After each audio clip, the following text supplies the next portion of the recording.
Hello guys, may tanong ang aking mister. Ano po yun? Ayun. Bibili ako. Opo. Dalawa. Opo. Kung masasagot mo. Ano po yun? Ha? Ano po yun? English lang.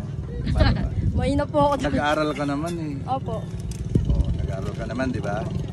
Tungkol sa bayang Magiliw to. English na lang ng... Dalian mo naman, wag nang mairapan si ate. Para ano, English na lang ng talong. Lupang hinira.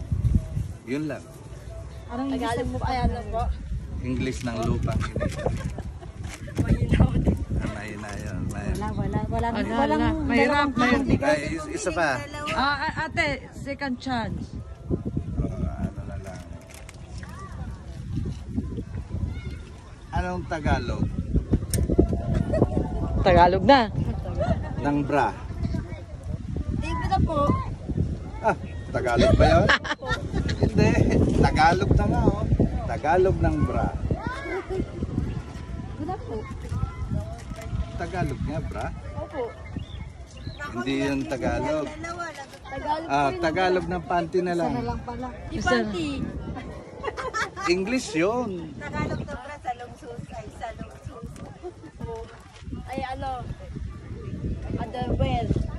English yun. English yun eh. Oh, Tagalog nun. panty. Panty na po yun. Tagalog. O, bigyan kita ng clue. Hello. Sabi ko. Ang Dalian. bra sa lunsuso. Oh, sabi ko. Oh. O, clue na yun. Sige na, Wag bibili na. Oh, ate, bili na lang siya. Oh, gino-joke ka. Para sa aming vlog, the Censored G yun Marie Forever.